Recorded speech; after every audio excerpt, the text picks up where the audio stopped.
Emily, let's talk a little bit about resources that are available for individuals that might be caught in a debt trap of some sort. Financial literacy, what resources are available for, let's say, a credit union to help a consumer? So we strive to do a lot in the community, and financial literacy is our big push. So what we really are trying to do is we start with youth, because we believe that it's not really being taught in schools. I had a very good upbringing, but nobody really taught me how to manage my money, and we're finding that to be the case in most families. We're also seeing a lot of other situations where high schoolers are working, they're making money, and then they bring that money home and it's pooled in with the family income. So they're definitely not learning, because they're not saving, they're not doing anything for themselves. And so we are trying to go into high schools. We do what we call Mad City Money events. We set up tables that represent different things that an adult purchases, like housing and transportation and stuff like that. And so they're given a profile and they have to go make decisions based on their income. And it's a lot of fun, and they learn a lot, and it's a really great opportunity. So we're trying to start with the youth, but then we're also going into places of employment to speak to adults about budgeting, savings, and even investing. We're not the type that can, we're not wealth management experts. Okay, let's put it that way. So we're not going in and telling people how to invest in stocks and things like that. What we are doing is showing people that there are less risky ways that you can invest your money. If you want to put it in a CD or a money market account, or where they can earn dividends. It's simple things to help folks save, because the truth is, if we consider access to credit being the main solution for people with emergency needs or whatever, then we're missing it. Because the truth is, if they knew how to save properly, if they knew how to budget and pay themselves first, then when that car got broken into and damaged, they would have been able to just go into their savings account and not visit a payday lender and get hurt in a cycle and spend hundreds and hundreds of dollars. And then Tennille, on the legal side, what laws do we have as a state to protect borrowers? So we have a number of consumer protections on the book currently.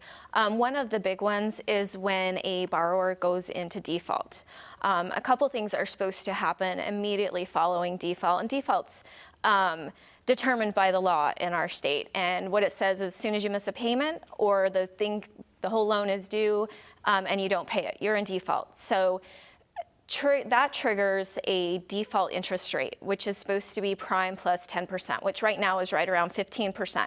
So they go from a 4, 5, 100% interest rate down to a 15% interest rate for the remaining time of that loan. The other thing it's supposed to trigger is a repayment plan.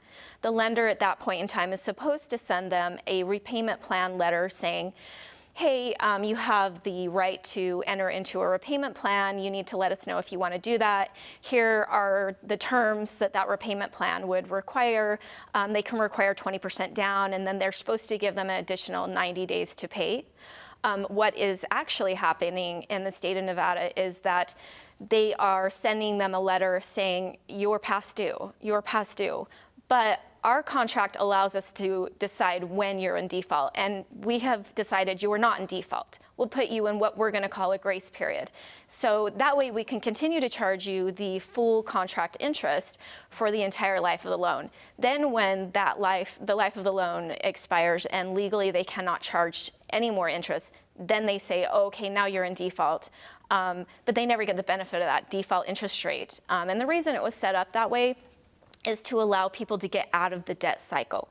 If they can't pay the 500% interest now, are they going to be able to pay that for the next 90 days? The answer is no. They need some off-ramp. And a lot of lenders, it sits wrong with them because they're like, oh, then people are going to choose to go to default. What I find is most borrowers take out a loan with every intention of paying it in compliance with the terms of the contract. But what they find is they didn't fully grasp what that 500% interest rate was going to do to their budget, and they're not able to pay it. So we got to have a way to get them off that debt cycle. And William, I want to ask you too, what is the responsibility then of the short-term payday lenders when you do have someone that is in this debt cycle and having some type of debt repayment schedule or some type of consultation that might happen. Are payday loaners doing that? Well, I believe they are. I can speak to my clients, Advance America and Unova. I mean, it's a very clear and concise on what the terms of the loan is and also the conditions of repayment.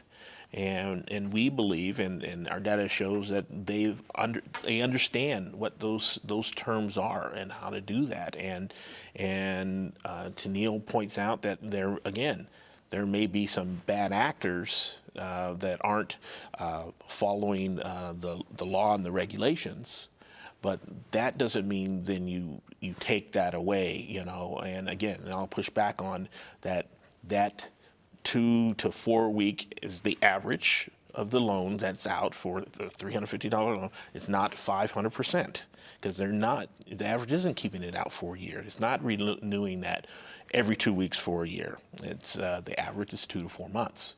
And so I know activists want to keep saying that, but I think it's important to point out that, yes, is it higher than the typical mortgage you put on your house? Yes, but these are small loans. People can't get those loans anywhere else, with the exception maybe occasional credit union that offers it to their members. But that is not the norm in our community.